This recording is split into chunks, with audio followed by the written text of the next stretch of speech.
الحمد لله رب العالمين والصلاة والسلام التامان الأكملان على سيد الأنبياء والمرسلين سيدنا محمد وعلى آله وصحبه أجمعين. Mes chers frères, sincèrement, c'est avec le plus grand plaisir et avec la plus grande joie et avec un honneur que nous vous recevons aujourd'hui. C'est un honneur pour nous, c'est un grand privilège. Alhamdulillah Rabbil Alamin, parce que vous avez répondu tous à cette invitation. Je tiens absolument à vous dire du fond de mon cœur, en mon nom, au nom de notre association, au nom de notre imam, au nom de tous les actifs qui agissent pour le bien-être de notre Ummah, de notre communauté, de notre mosquée, je tiens à vous dire Barakallahu fikum, merci beaucoup. Je vais dans un premier temps, mes frères, vous parler de notre programme. Notre rendez-vous était à 19h. J'ai voulu que cette première demi-heure, je vous laisse un peu de temps de convivialité entre vous, parce que c'est un moment déjà de retrouvailles, de rencontres, avec des amis, avec des frères, avec des camarades, que peut-être depuis longtemps vous ne les avez pas rencontrés. Et c'est une agréable surprise de les voir ici aujourd'hui. Certainement vous avez son ressenti, je l'espère d'ailleurs. Et ensuite, après cette belle demi-heure de convivialité, de thé et de conversation entre vous, on passe au programme. Premièrement, il y aura une première ouverture officielle de cette rencontre de la part de notre frère récitateur de le Coran al-Karim, qui va, Inch'Allah, tabaraka wa ta'ala, nous faire voltiger spirituellement parlant avec sa sereine récitation, Inch'Allah Azza wa Jal, et je le remercie d'avance. Elle sera suivie, cette ouverture, par le Coran, la parole de Dieu, par une modeste intervention entre 15 et 20 minutes de ma part. Et ensuite, elle sera suivie par des chants religieux pour mettre de l'ambiance, parce qu'en réalité, oui, on veut aller vers Allah, oui, on veut augmenter notre foi, oui, on veut obéir à Allah tabaraka wa ta'ala, mais on veut faire ça dans un climat fraternel, dans un climat de joie et dans un climat d'une très bonne ambiance, Inch'Allah. Donc, j'aimerais pas, s'il vous plaît, que vous soyez mal à l'aise, que vous soyez gênés. J'aimerais vraiment que vous soyez, Inch'Allah, dans la relaxation totale, parce que nous sommes entre frères. Nous sommes entre frères. Dans cette salle, aujourd'hui, Inch'Allah, on n'a pas d'hierarchie.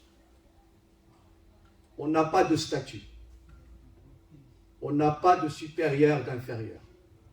Il n'y a que des frères qui s'aiment en Allah et qui cherchent à entreprendre et à œuvrer vers Allah Azza wa Jal, dans l'unique espoir de son agrément, subhanahu Azza wa Jal, et de son attribution des faveurs dans ce bas monde et dans l'au-delà, le paradis, Inch'Allah. Ensuite, après cette modeste intervention, je vous ai dit les chants religieux, et après j'aimerais avec vous justement vous donner la parole. Ce soir, j'ai envie de vous donner le micro. Association, imam, ainsi que moi-même, tous les frères, on a envie de vous donner la parole. Dites-nous réellement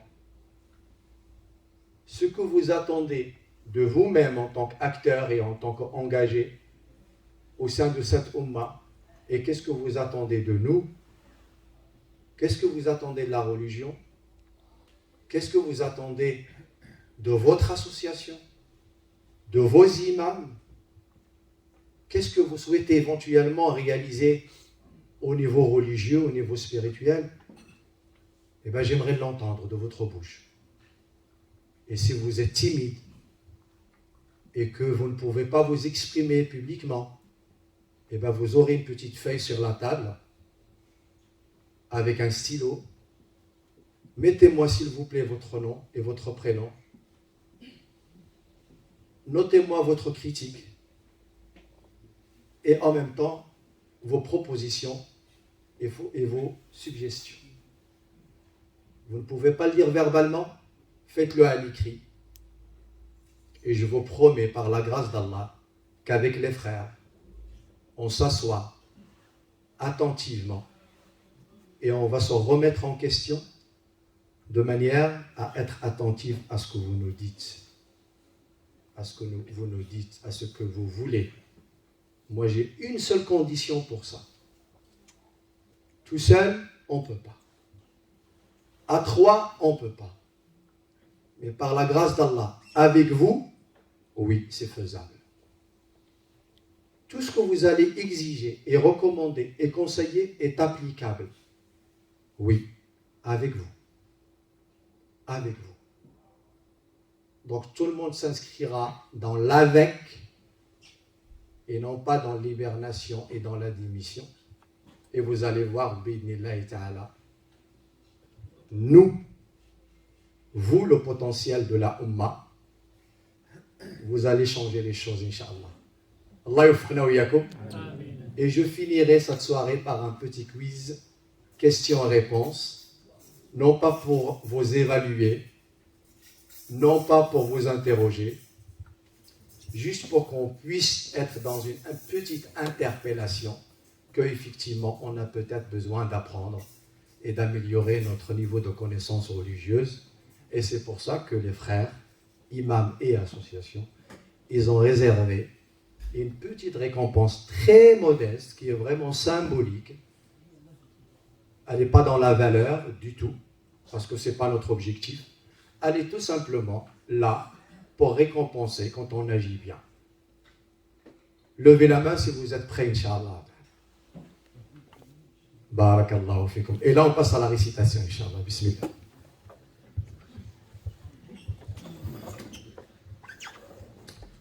السلام عليكم ورحمة الله وبركاته.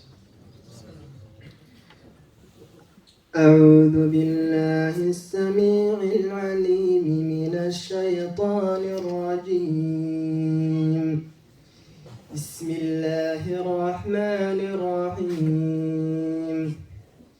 إنا فتحنا لك فتحا مبينا ليغفر لك الله ما تقدم من ذنبك وما تأخر ويتم نعمته عليك ويهديك صراطا مستقيما وينصرك الله نصرا عزيزا.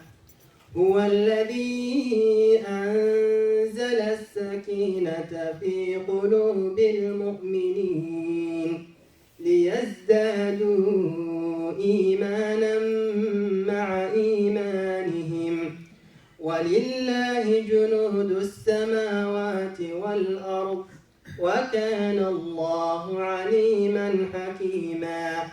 ليدخل المؤمنين والمؤمنات جنات تجري من تحتها الأنهار خالدين فيها ويكفر عنهم سيئاتهم وكان ذلك عند الله فوزا عظيما. ويعذب المنافقين والمنافقات والمشركات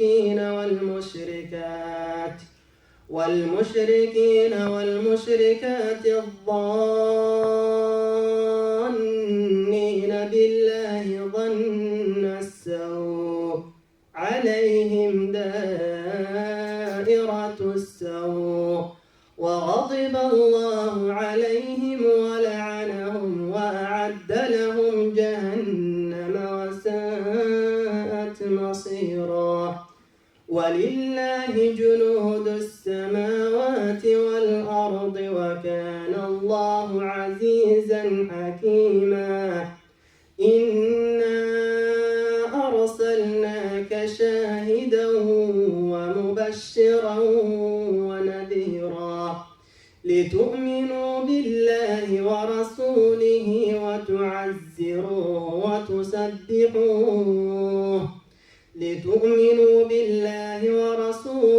وتعزروه وتوقروه وتسبحوه بكرة وأصيلا صدق الله العظيم.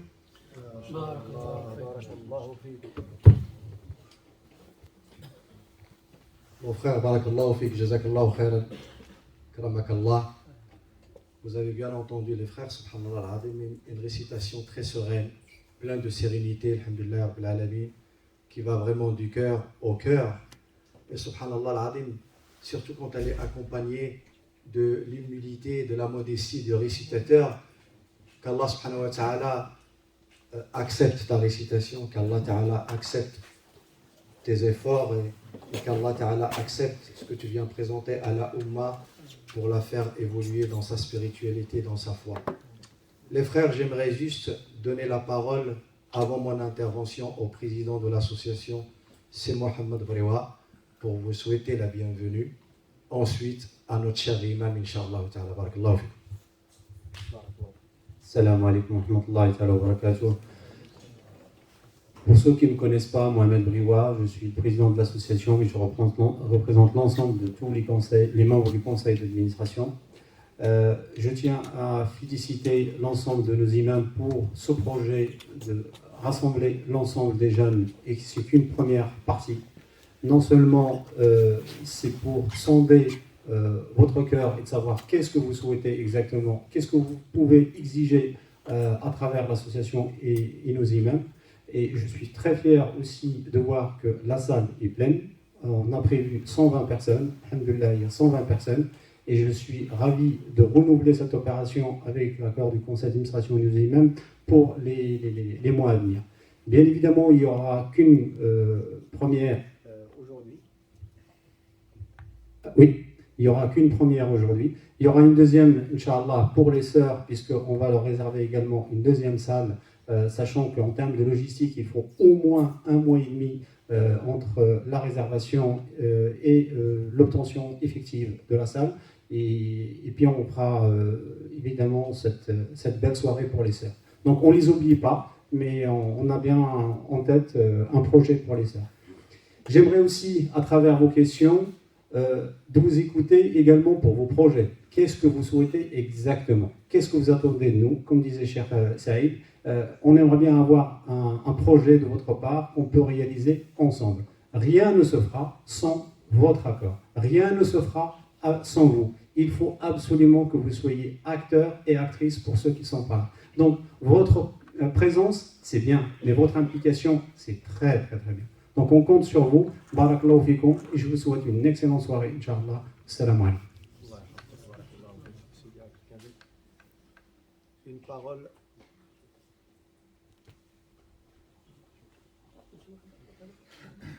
Une parole, Inch'Allah, de notre imam pour vous souhaiter la bienvenue, Inch'Allah ta'ala. السلام عليكم ورحمة الله وبركاته. أنا مسرور جدا بحضوركم أيها الشباب. يعني هذه ليلة مباركة، ليلة منورة وزوينة وجميلة بوجودكم وبوجود الشيخ سعيد الله يحفظه. الله يجازيك بخير على هذه المبادرة. وبوجود الإخوة ما شاء الله سيدي محمد بريوا وسيدي مولاي والأستاذ مختار الحاج فريد والإخوة ديالنا اللي جاونا من شور الله رضي الله عنكم. نسأل الله سبحانه وتعالى أن يتقبل منكم هذه الخطوات. والشباب والشيوخ، راه معنا الشيوخ ما شاء الله، راه معنا الناس الكبار أهل الحكمة وأهل الرأي حفظهم الله، الحجاج ديالنا الله يحفظكم. أنا فرحان. إن شاء الله هذه كانطلاقة، ودعيوا معنا ومع الشيخ سعيد إن شاء الله يبارك لنا الله سبحانه وتعالى في هذه اللقاءات، وتكون إن شاء الله فتح كما قرأ الأخ ديالنا الله يحفظه سورة الفاتح، إنا فتحنا لك فتحا مبينا، وإن شاء الله يا رب يكون فيه الفتح والبركة، والله يبارك في الخطوات ديالنا كلنا والخطوات ديال الشيخ ديالنا الشيخ سعيد. جزاك الله خير. أنا فرحان الشيخ سعيد، بارك الله فيك، الله يحفظك، الله ينورك، منور ما شاء الله، الله يحفظك، بارك الله فيك، الله يحفظك. Les frères, vous avez très bien entendu. Bien sûr, je ne vais pas traduire ce que vient de dire l'imam. Débrouillez-vous. Parce que c'est vous qui n'avez pas appris l'arabe. Vous n'avez pas fait les efforts pour comprendre la langue du Coran. Mais en fait, l'imam, le président ainsi que moi-même, on a dit les mêmes mots. On a exprimé notre joie. On est vraiment très heureux quand on voit que notre progéniture, que notre descendance, notre relève est présente et surtout sensible au message, sensible à l'invitation. Donc, subhanallah al-azim, par la grâce d'Allah, wallah, on ne peut qu'être joyeux et on ne peut qu'être heureux. C'est magnifique.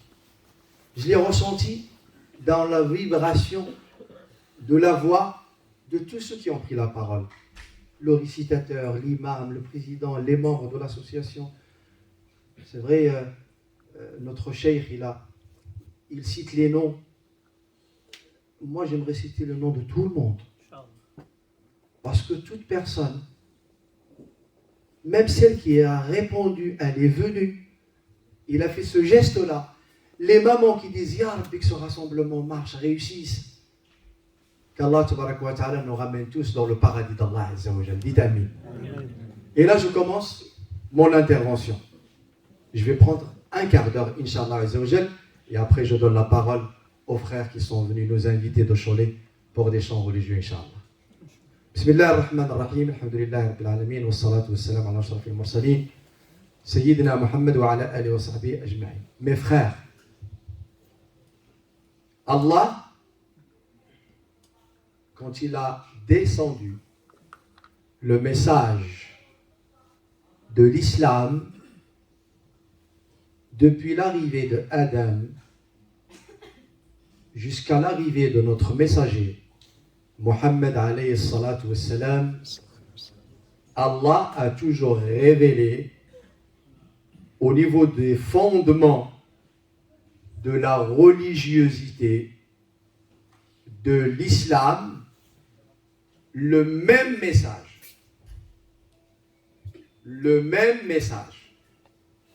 Le message qu'Allah transmet à Adam pour orienter les cœurs des humains vers Allah et le même message révélé à Nuh, le même message révélé à Moussa, le même message révélé à Isa, le même message révélé au prophète Mohammed sallallahu alayhi wa sallam.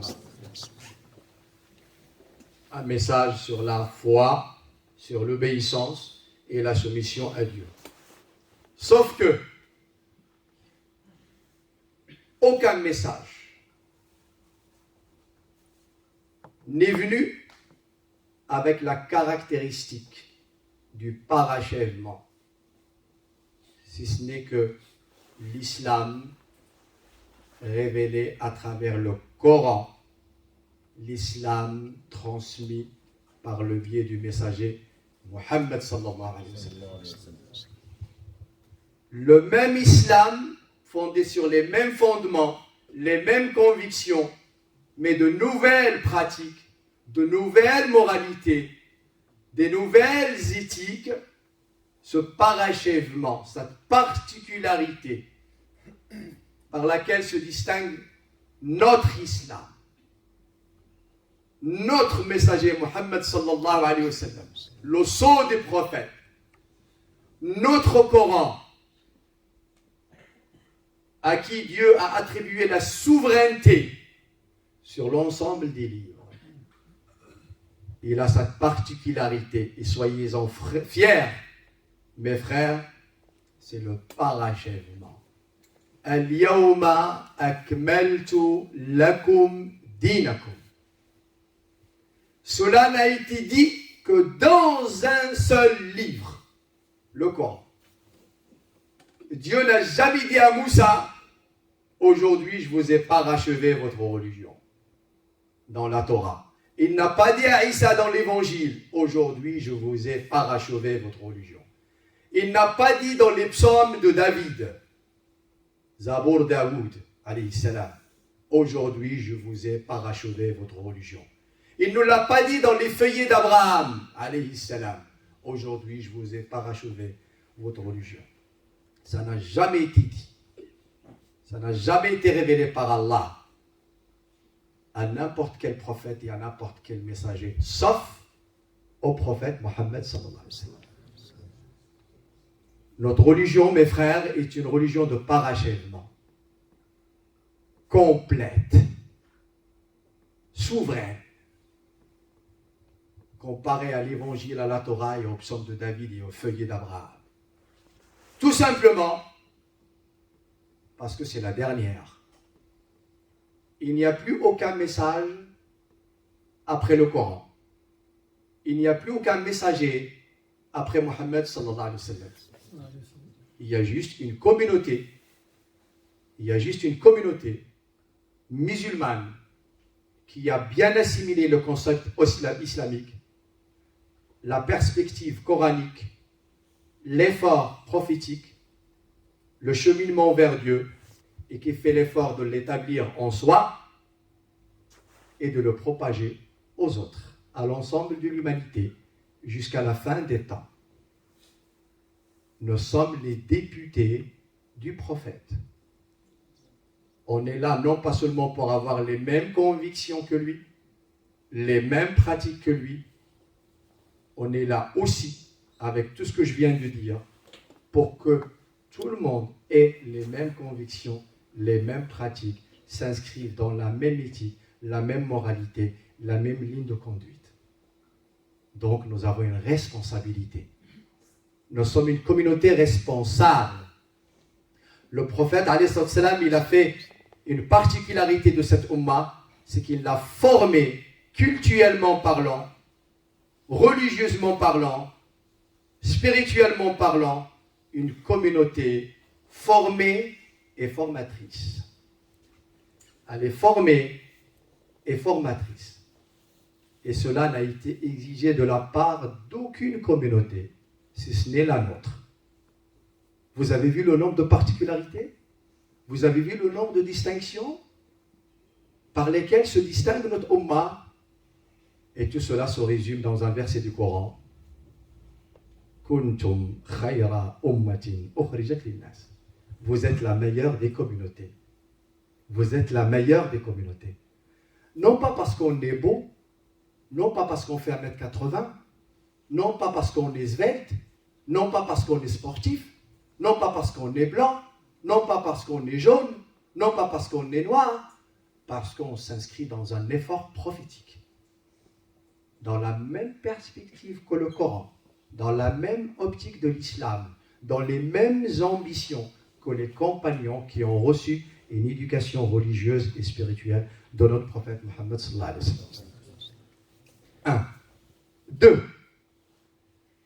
L'islam a une deuxième particularité, c'est son universalité. C'est une religion, mes frères, qui est universelle. Ce n'est pas une religion arabe.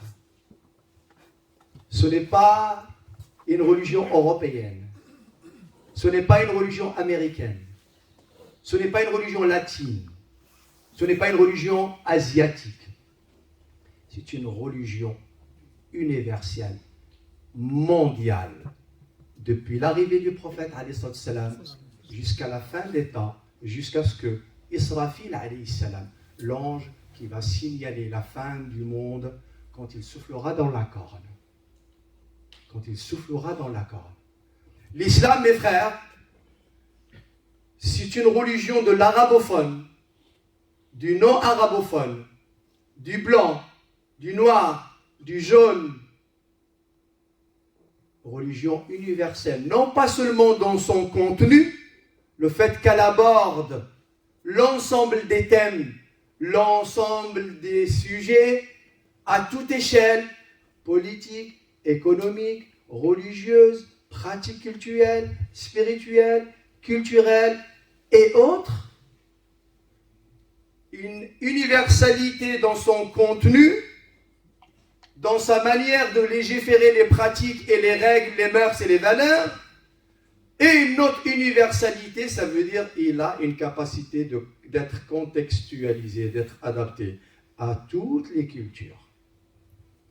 L'islam, c'est la religion d'une communauté majoritaire. L'islam est une religion d'une communauté minoritaire. L'islam est la religion du groupe. Elle est aussi la religion de l'individu quand il se trouve seul. Dans l'islam, il y a un apport de solution dans n'importe quelle circonstance dans lesquelles vous vous trouvez. Dans n'importe quelle circonstance, dans n'importe quelle situation, l'islam vous apporte les réponses nécessaires pour pouvoir continuer à entreprendre et à cheminer vers Allah tabaraka wa ta'ala. Et vous savez quoi, mes frères? C'est très important. Le Coran al-Karim, justement, pour qu'il soit dans un parachèvement, comme je l'ai dit tout à l'heure, il faut absolument qu'il soit complet. Parce qu'il n'y a plus de message après le Coran. Il faut absolument qu'il soit complet. Mais en même temps, flexible. Et ça, j'aimerais, barakallahu fikum, que vous l'enregistriez dans vos esprits, c'est important. L'islam est une religion flexible. Parce que dans le Coran, et quand je dis flexible, ce n'est pas le laxisme, à ne pas confondre. Ce n'est pas le laxisme, ce n'est pas le relâchement, ce n'est pas le délaissement de la loi d'Allah et des règles de l'islam. La flexibilité du Coran, ça veut dire une capacité de contenir et de solutionner toute problématique que le musulman puisse affronter ou être confronté. Il a une flexibilité tout simplement parce que les versets minoritaires dans le Coran sont évidents, ils n'ont qu'un sens, ils tracent les grands boulevards, les grands projecteurs. Mais en même temps, il a une bonne majorité de versets équivoques soumis à la conjoncture qui permettent à le Coran d'être interprété selon le contexte dans lequel se trouve le musulman, selon la culture dans laquelle il est en train de vivre, selon la tendance politique, selon la tendance économique, selon la tendance culturelle. Pourquoi? Pour faire du musulman personne positive qui s'inscrit toujours dans la solution. Dans la solution. Un musulman, c'est un homme de solution. Par le biais des orientations du Coran et de la sunna du prophète Mohammed sallallahu alayhi wa sallam. Par le biais de son éthique, de sa moralité, de sa conduite, de son comportement. Par sa compréhension de l'islam, parce qu'il a une très bonne compréhension du Coran. Il a une très bonne compréhension de la sunna du prophète alayhi wa sallam. C'est notre identité, l'islam. Le Coran, c'est notre référence. C'est notre identité. Soyons, mes frères, fiers d'être musulmans. C'est un honneur. C'est de la noblesse d'être musulman. De vivre selon le concept du Coran, selon l'éducation prophétique, le partage, l'amour, la solidarité, aimer le bien à autrui, respect réciproque et mutuel. Ça, c'est l'islam. Ça, c'est l'islam. L'islam ne connaît pas les maladies du cœur. Il les combat. Tout ce qui est de l'associationnisme, tout ce qui est de la mécréance, tout ce qui est lié aux ténèbres, tout ce qui est lié à toute action satanique, l'islam la combat. Tout ce qui est de la jalousie, de la rancune, de l'animosité, de l'inimitié, de la discorde, du désaccord, l'islam le combat. L'islam aime le rassemblement. L'islam prêche l'amour. L'islam prêche la fraternité, le bien-être de soi, le bien-être spirituel, le bien-être social, le bien-être matériel. Et c'est pour ça qu'Allah subhanahu wa ta'ala nous a promis, si on respecte les deux conditions, la foi et la bonne pratique, d'avoir une joie dans ce bas monde et les attributions divines dans l'au-delà. Troisième caractéristique dans le Coran al-Karim, et je termine avec celle-là, bi'idhnillahi tabaraka wa ta'ala, elle est aussi d'une très grande importance. L'islam ignore totalement le mot frontière. L'islam n'accorde aucune importance à ce que un État ou un pouvoir X considère frontière. L'islam, lorsqu'il est venu à la péninsule arabique, il s'est exprimé, sallallahu alayhi wa sallam, en parlant de Bilal ibn Rabah, qui vient d'Abyssinie, d'Afrique. Il leur a dit, Bilalun minna al-bayt. Bilal est un membre de ma famille. Salman, Perse. Salman minna al-bayt. Salman est un membre de ma famille. Voici, mes frères, jusqu'où le message de l'islam a été. Le respect du voisinage. Dit le prophète sallallahu alayhi wa sallam, l'ange Jibril m'a tellement exhorté sur le voisin que j'ai pensé qu'à un moment donné, il allait lui donner le droit à l'héritage. Comme votre descendance et comme votre progéniture. Ça, c'est l'islam. L'islam, mes frères, s'inscrit tellement dans cette universalité qu'il a une force de dégager les frontières. Frontières ethniques, nations, langues, couleurs, poubelles. Une communauté soumise à Allah.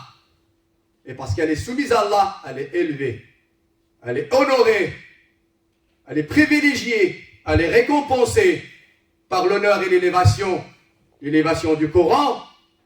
Le Coran est un élément d'ascension, est un ascenseur.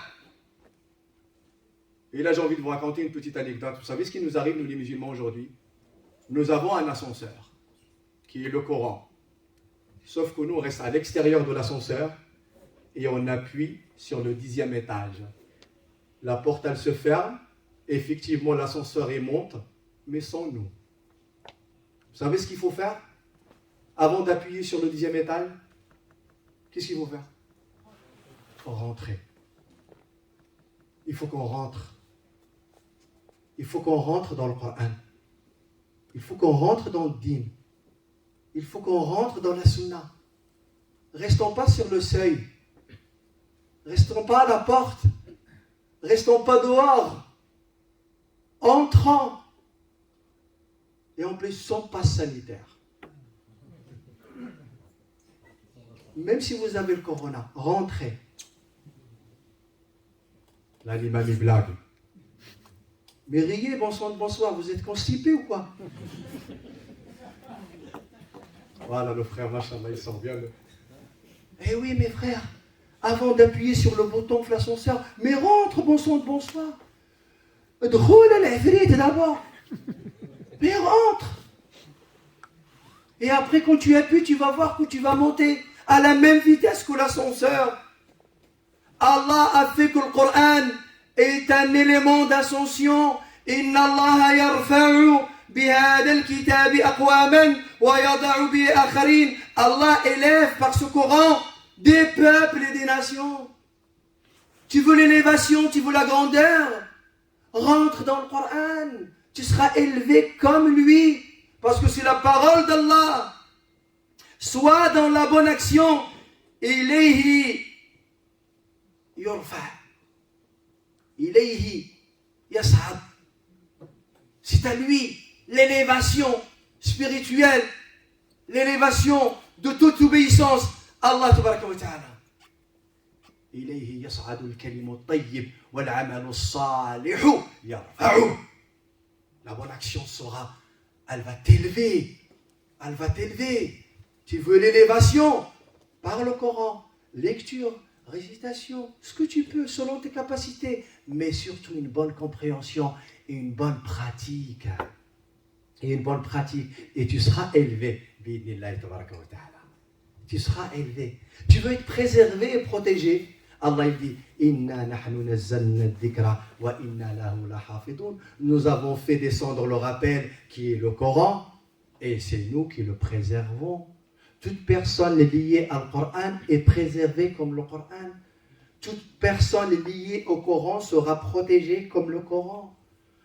Toute personne liée à la lumière du Coran sera elle-même une lumière dans sa vie professionnelle, dans sa vie conjugale, dans sa vie sociale, dans sa vie avec un grand V. Avec un grand V. Et voilà pourquoi, alhamdulillah rabbil alamin, et je m'arrêterai là, nous appartenons à un livre qui est universel, à un livre qui est le parachèvement parce qu'il est complet, flexible, parce qu'il englobe l'ensemble des thèmes, parce qu'il nous apporte un ensemble de solutions. Et en plus de ça, il ne fait absolument aucune différence. Il n'y a pas d'avantage pour qui que ce soit, si ce n'est que par la crainte d'Allah subhanahu wa ta'ala. Voilà pourquoi les jeunes, s'il vous plaît, après cette petite intervention, je vous invite à un investissement, à un engagement, à une assiduité, à une présence, à être sensible à l'état grave et dramatique de notre communauté aujourd'hui. Les frères, s'il vous plaît, les frères sapeurs-pompiers, les frères SAMU, les frères médecins, vous, oui, je ne parle pas d'une fonction de ce bas monde, mais de votre fonction religieuse en tant que potentiel de cette Ummah. Agissez, inscrivez-vous dans le secourisme de la Ummah. Nos jeunes dans l'égarement, nos frères et nos sœurs, qui s'éloignent de plus en plus d'Allah, qui s'égarent. Ils s'écartent complètement de le Coran et de la tradition de notre messager. Wallah, mes frères, on devrait pleurer. On devrait pleurer. Chacun dans sa maison se prosterne et pleure devant Allah. Il demande à Allah qu'il nous apporte son aide, son soutien, son éclaircissement, d'éclairer nos esprits, d'éclairer nos cœurs, de fortifier notre foi, de nous aider à corriger notre ego, notre âme bestiale, et de nous donner cette détermination, cette volonté et cette envie, Inch'Allah ta'ala, d'aller vers Allah subhanahu wa ta'ala. Allah yufqna wa yakum lima yuhibbu wa yardah. Subhana rabbika rabbil izzati amma yasifun wa salamun ala al-mursalin walhamdulillahi rabbil alamin.